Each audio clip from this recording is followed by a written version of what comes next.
Officers, कैसे हो आप सब? आई होप आप लोग मस्त होगे। A very good morning to all of you.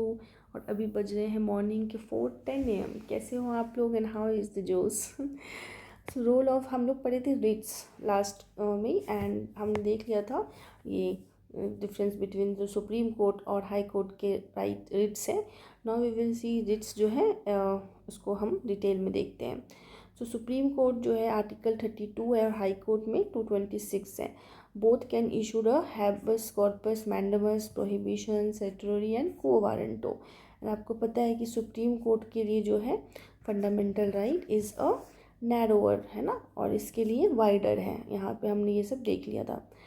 Parliament under Article 32 can empower any other court to issue these writs, and this is important line which you have to remember. Now, types of writs. Habeas corpus, meaning to have the body of. Order issued by court to the person who has detained another person to produce the body of the letter before it. Suppose we can understand this by quoting some example, like one of the boy who has his girlfriend, and suppose her name is Lakshmi, and she is been detained by her father for not marrying. Maybe the boy was from and both couple is from intercaste or the interfaith होगा, तो उनको detain कर लिए हैं लड़की को. Then boy can seek to the high court or the supreme court that see this is the injustice because fundamental right is there, which is a right to marry by its own choice. So यहाँ पे आपका habeas corpus लगेगा. Okay, that means habeas corpus होगा but locus standi नहीं है. Okay, locus standi applicable नहीं है. This is bulwark of individual liberty against arbitrary detentions. So this is from only arbitrary detention, not against illegal detention, against both private and public. This is important क्योंकि private और public दोनों के against कर सकते हैं.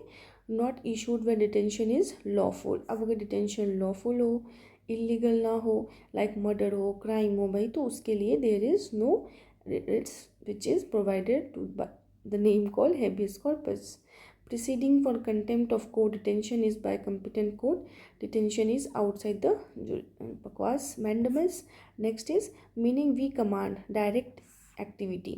Command है ना, तो मैंने इसको याद किया था मैन, तो मैन कमांडो में है, कमांडो. Okay, commando. तो command is issued by the court to public official asking him to perform his official duty that he has failed और refuse to perform against any public body, corporation, inferior court, tribunals, government for the same purpose. तो ये government के लिए भी applicable है, but it cannot be issued against private individual. When duty is discretionary, prohibition, meaning to forbid, and this is issued by higher court to the lower court. Also, it prohibitions direct inactivity issued only against judicial and quasi-judicial authority. This is not available for the administrative authority, legislative, private bodies. Certiorari, meaning to certified or informed, issued by higher court to the lower court, either to transfer a case with the letter to itself or to request the order of the letter in the case. So this is the Lakshman Rekha. Certiorari is a Lakshman Rekha जहाँ पे sir दर्द करने लगा. Okay, sir दर्द करने लगा कि इतने सारे पेंडिंग हैं, आप उनको पहले पूरा करो, उसके लिए उनको ऑर्डर मिला. And it is a both preventive and curative. PC ना, पैरासीटामोल, सर दर्द की गोली लो, सर दर्द दूर करो, Ceridon, paracetamol. It can be issued against, and this is analgesic, antipyretic, antiemetic, analgesic, okay, painkiller. Judicial and quasi-judicial authority. 1991 Supreme Court rule can be issued against administrative authority also when it affects the rights of individual. not against legislative and the private individual or the bodies. Quo warrant.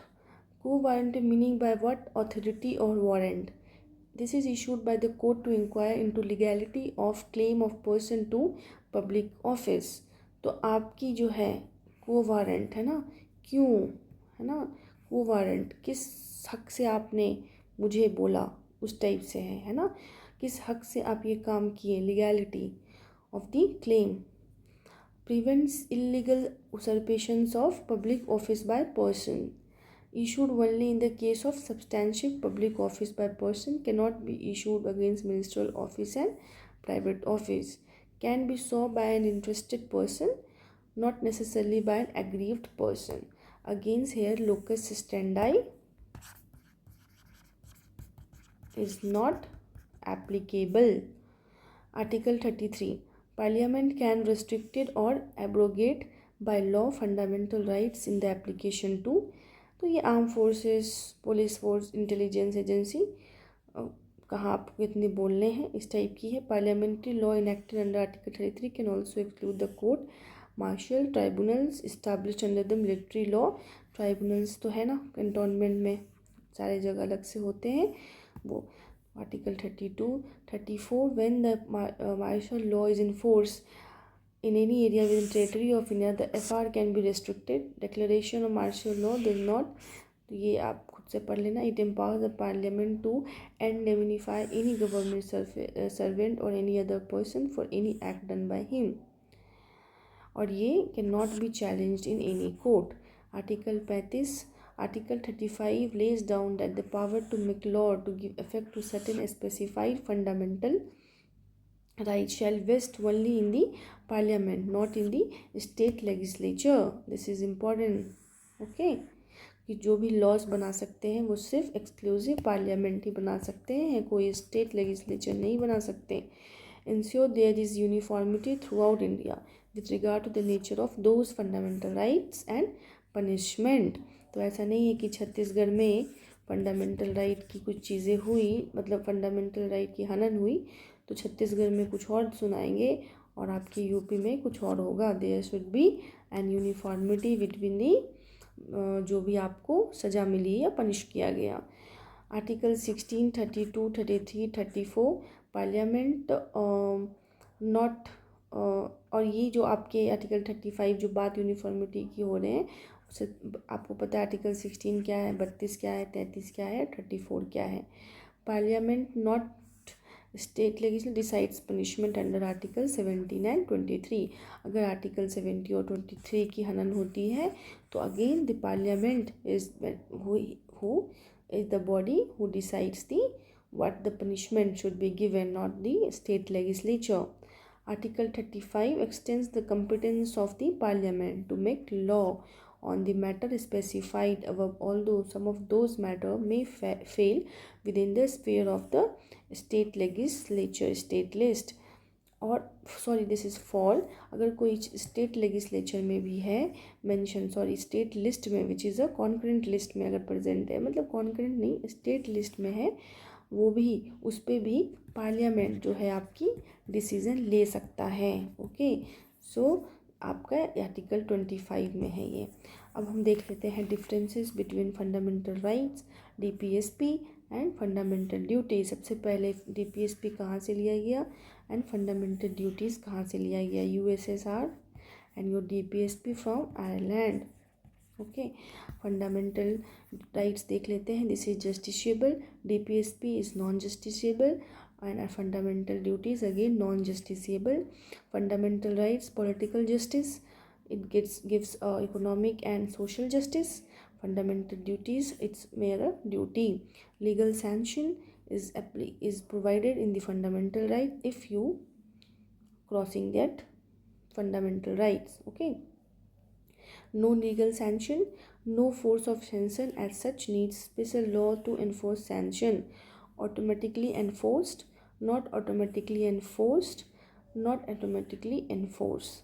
And personal and individualistic, societarian and socialist, this is no जो भी है, courts can declare a law as unconstitution if it's violate fundamental right, and who is the guardian of constitutional Indian constitution? Supreme court. Court can not declare unconstitution, DPSP को unconstitution court declare नहीं कर सकती. Now non automatically enforce, ठीक है.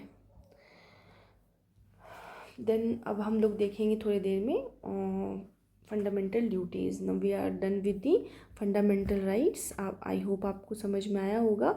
And again in the year 2024 there was a question, direct question, और बहुत tempting लगते हैं वो क्वेश्चन कि ये इजी होंगे, है ना. तो about article 9, about right to privacy, right to privacy, है ना. तो this is a right to privacy is article 21 and there was option 19 वगैरह. तो लगता है सम कहीं पे कि 19 होगा, है ना. तो I did article 19 which I regretted. तो बताना था कि right to privacy is under article 21. So now it's your turn. Study hard. जय हिंद. टाटा.